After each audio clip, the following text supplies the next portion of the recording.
7월 31일 월요일 그리스도인과 율법이란 제목으로 로마서 7장 1에서 13절의 말씀입니다. 사랑의 하나님 감사합니다. 7월 한 달간 우리를 지키시고 보호하심에 감사합니다. 또한 이 마지막 날에도 하나님의 말씀을 우리가 읽고 묵상할 수 있게 하시니 감사합니다. 이 시간을 통하여서 하나님의 말씀이 들리고 복음이 들리기 원합니다. 말씀대로 믿고 살고 누리는 인생이 되게 하시고 이 시간도 우리와 함께하여 주시옵소서. 감사드렸고 예수님의 거룩하신 이름으로 기도드립니다. 아멘. 본문의 말씀입니다. 형제들아 내가 법 아는 자들에게 말하노니 너희는 그 법이 사람이 살 동안만 그를 주관하는 줄 알지 못하느냐. 남편 있는 여인이 그 남편 생전에는 법으로 그에게 매인받으나 만일 그 남편이 죽으면 남편의 법에서 벗어나느니라. 그러므로 만일 그 남편 생전에 다른 남자에게 가면 음녀라. 그러나 만일 남편이 죽으면 그 법에서 자유롭게 되나니 다른 남자에게 갈지라도 음녀가 되지 아니하느니라. 그러므로 내 형제들아 너희도 그리스도의 몸으로 말미암아 율법에 대하여 죽임을 당하였으니 이는 다른 이 곧 죽은 자 가운데서 살아나신 이에게 가서 우리가 하나님을 위하여 열매를 맺게 하려 함이라. 우리가 육신에 있을 때에는 율법으로 말미암는 죄의 정욕이 우리 지체 중에 역사하여 우리로 사망을 위하여 열매를 맺게 하였더니 이제는 우리가 얽매였던 것에 대하여 죽었으므로 율법에서 벗어났으니 이러므로 우리가 영의 새로운 것으로 섬길 것이요 율법 조문에 묵은 것으로 아니할지니라. 그런즉 우리가 무슨 말을 하려 율법이 죄냐 그럴 수 없느니라. 율법으로 말미암지 않고는 내가 죄를 알지 못하였으니 곧 율법이 탐내지 말라 하지 아니하였더라면 내가 탐심을 알지 못하였으리라. 그러나 죄가 기회를 타서 계명으로 말미암아 내 속에서 온갖 탐심을 이루었나니 이는 율법이 없으면 죄가 죽은 것임이라. 전에 율법을 깨닫지 못했을 때에는 내가 살았더니 계명이 이름에 죄는 살아나고 나는 죽었도다. 생명에 이르게 할 그 계명이 내게 대하여 도리어 사망에 이르게 하는 것이 되었도다. 제가 기회를 타서 계명으로 말미암아 나를 속이고 그것으로 나를 죽였는지라. 이로 보건대 율법은 거룩하고 계명도 거룩하고 의로우며 선하도다. 그런즉 선한 것이 내게 사망이 되었느냐? 그럴 수 없느니라. 오직 죄가 죄로 드러나기 위하여 선한 그것으로 말미암아 나를 죽게 만들었으니 이는 계명으로 말미암아 죄로 심히 죄되게 하려 함이라. 아멘. 도움말입니다. 주관하다는 어떤 일을 책임을 지고 맡아 관리하다는 의미고 조문은 규정이나 법령 따위에서 조목으로 나누어 적은 글을 말합니다. 본문 요약입니다.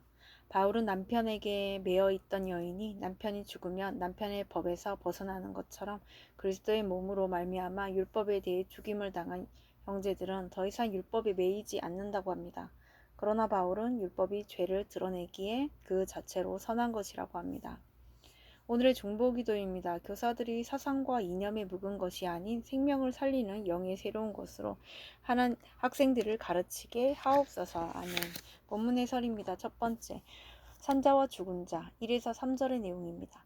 인간은 모두 죄인이기에 죄를 지적하는 율법이 온 일에 그것에 매여 있습니다. 하지만 예수님이 오셔서 십자가로 모든 죄값을 치르셨기에 그를 믿는 자는 더 이상 율법에 매여 있을 필요가 없습니다.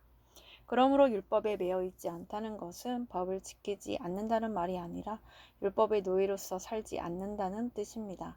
예수님을 향한 사랑 때문에 자발적인 마음으로 주님의 법을 지키고 주님의 뜻에 기쁘게 순종하는 사람이 주 안에서 자유로운 사람입니다. 적용 질문입니다. 내가 반복해서 얽매이는 감정은 무엇입니까? 거기서 율법에 매인 내 악함이 보입니까? 악함과 약함이 보입니까? 두 번째, 새로운 자유. 4에서 6절의 내용입니다. 내 환경이 변하지 않고 지켜야 하는 법이 그대로 있더라도 나를 대신해 율법에 대해 죽으신 예수님을 믿으면 내 마음에는 율법에 대한 생색이나 정죄감이 발붙일 자리가 없습니다. 이것이 그리스도인이 누릴 수 있는 자유입니다. 진정한 자유는 매어 있는 율법이 내 앞에서 없어지는 것이 아니라 그 율법에 매이지 않고 예수님을 사랑하는 새로운 사랑의 법에 매이게 되는 것입니다. 사랑은 두려움과 열심만으로 지킬 수 없는 것들을 지킬 수 있게 합니다. 적용 질문입니다. 내가 주님을 만나고 난 뒤에 가장 크게 자유함을 느낀 적은 언제입니까? 세 번째, 선한 율법 7에서 13절의 내용입니다. 예수님의 구속은 믿는 자를 율법에 대해 자유롭게 하지만 율법 자체를 무효로 만들지는 않습니다. 성도는 오히려 율법을 잘 알아야 하는데 율법을 통해서 죄가 구체적으로 드러나기 때문입니다. 예수님을 믿으면 율법을 더 잘 지켜야 합니다.